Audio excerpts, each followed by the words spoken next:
Hello everyone, let me introduce myself. My name is Tiadaifan Hairullah.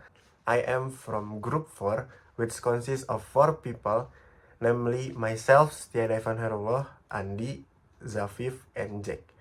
I will discuss the journal entitled Perception of Class 11 Natural Science regarding instructional communication of teacher in the field of mathematics at the State Senior High School 10 Bekasi. Let's go, get straight into the discussion.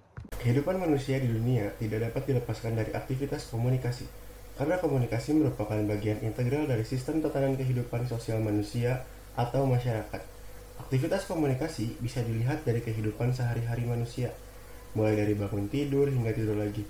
Bahkan dalam segala aspek kehidupan, semua juga tidak lepas dari komunikasi. Pentingnya komunikasi dalam kehidupan manusia dapat dilihat dari hasil penelitian yang menyatakan bahwa persentase waktu yang digunakan dalam proses komunikasi adalah sangat besar, berkisar 75% sampai 90%. Waktu yang digunakan dalam proses komunikasi tersebut 5% digunakan untuk menulis, 10% untuk membaca, 35% untuk berbicara, dan 50% untuk mendengar. Menurut Alfred M. Rogers, komunikasi adalah proses di mana suatu ide dialihkan dari sumber kepada suatu penerima atau lebih, dengan maksud untuk merubah tingkah laku mereka. Menurut Shahram, komunikasi sebagai suatu proses berbagi. Artinya apabila kita berkomunikasi, sebenarnya kita sedang berusaha menumbuhkan rasa kebersamaan, yaitu kita berusaha berbagi informasi, ide, atau sikap, sehingga dalam hal ini akan terjadinya komunikasi yang efektif. Di mana komunikasi yang berhasil melahirkan kebersamaan, kesepemahaman antara sumber dengan penerima.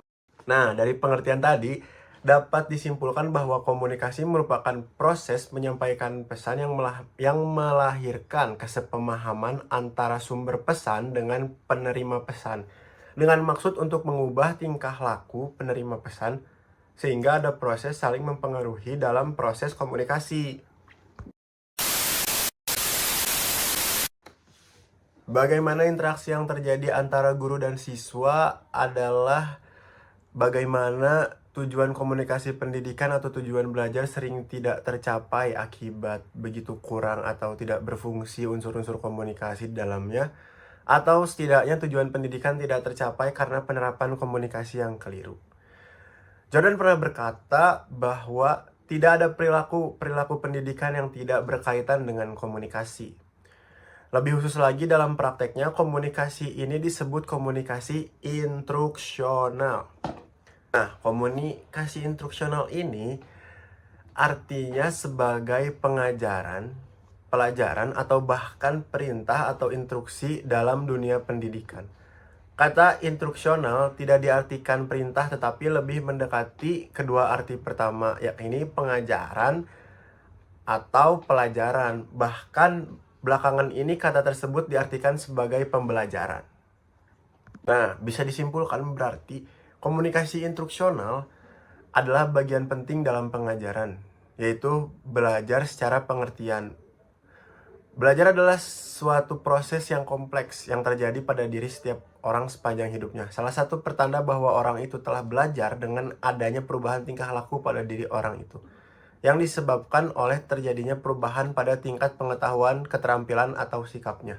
Nah, di jurnal ini tuh penelitinya tuh fokus pada komunikasi instruksional guru dalam metode instruksional saat proses belajar mengajar nih sobat ilmu. Di dalam pengertian komunikasi sebelumnya dikatakan bahwa semakin efektif komunikasi, maka adanya kebersamaan antar penyampaian pesan dengan penerima pesan.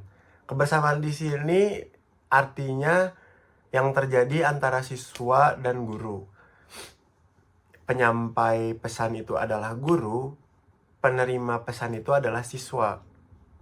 Dapat disimpulkan di sini sobat ilmu bahwa yang dipakai di jurnal tersebut, komunikasi instruksionalnya itu adalah bagaimana cara gurunya ini mengajar atau bagaimana metode gurunya ini mengajar. Jadi persepsi siswa kelas 11 IPA di SMA 10 Bekasi tidak akan sama dengan SMA 11 Bekasi misalnya. Karena guru matematikanya ini punya cara masing-masing untuk mengajar. Jadi para persepsi siswanya pun berbeda antara sekolah satu dan yang lainnya. Okay, that's all I can say in this video. Sorry if there are any mistakes. I hope this video is useful.